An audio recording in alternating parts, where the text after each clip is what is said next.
In 1877, an Italian astronomer saw lines crisscrossing Mars and accidentally convinced the world that aliens were real. What he'd actually seen was a trick of his own eye. But for the next 100 years, that single misinterpretation would reshape how we thought about life beyond Earth. It would spawn novels, fuel government interest in space, and plant the seeds of the space age itself. All because one man's telescope wasn't quite good enough and his brain filled in the gaps. September 1877. Giovanni Schiaparelli, director of the Brera Observatory in Milan, was observing Mars during what astronomers call an opposition, when Earth and Mars align on the same side of the Sun, bringing them closer than usual.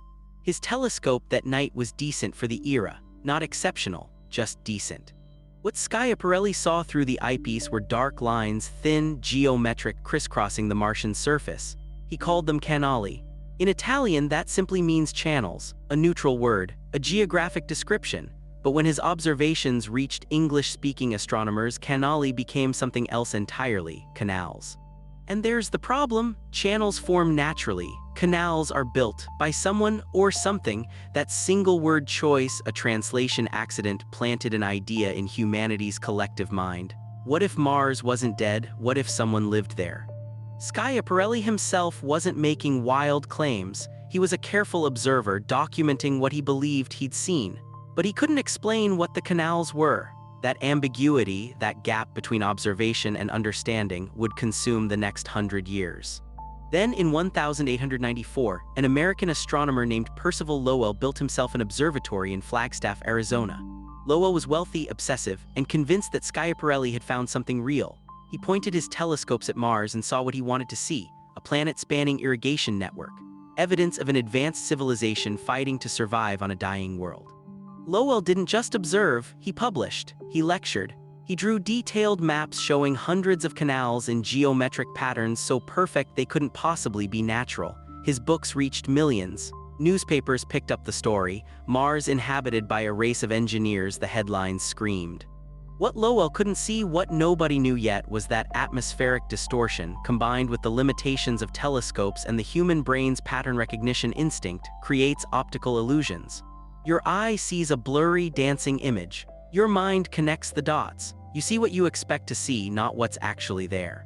But in 1900, 1910, 1920, people didn't understand that yet.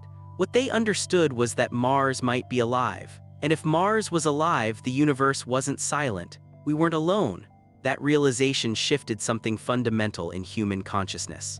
Science fiction exploded. H.G. Wells published The War of the Worlds in 1898, before Lowell's strongest claims, but riding the same wave of speculation. Edgar Rice Burroughs wrote an entire series about Martian civilizations. Pulp magazines churned out stories of alien engineers and dying worlds. The canals became real in the public imagination. Governments noticed. If Mars was inhabited, it mattered. Space exploration shifted from pure science to something else: a race, a search. By the 1950s, NASA was founded partly on the assumption that we might find something out there. The canals had changed how we thought about our place in the cosmos. Then came the photographs. In 1965, NASA Mariner 4 flew past Mars and sent back the first close-up images. The resolution was crude by modern standards, just 22 photographs, but they showed something unmistakable: craters, rocks, a dead, barren surface. No canals, no cities, no engineers.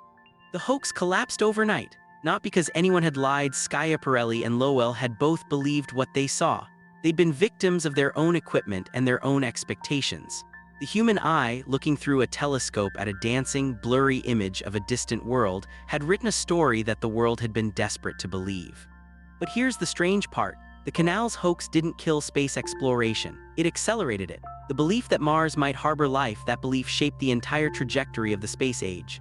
We went to the moon, sent rovers to Mars, and built telescopes that could see the universe's edge, all because a century earlier, one astronomer saw lines that weren't there.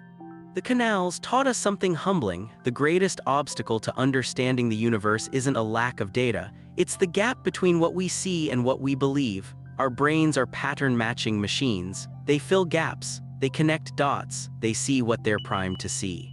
Today, we know Mars is dead, or at least we haven't found anything alive on it yet. But we're still looking.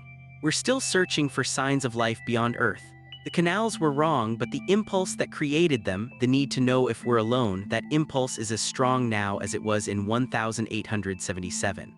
What Schiaparelli saw through his telescope was a mirror, not of Mars, but of humanity itself, our hopes, our fears, our need to believe we're not alone. That's a more profound discovery than any canal ever could have been. Subscribe so you don't miss the next untold story from the space age, where history, science, and human obsession collide.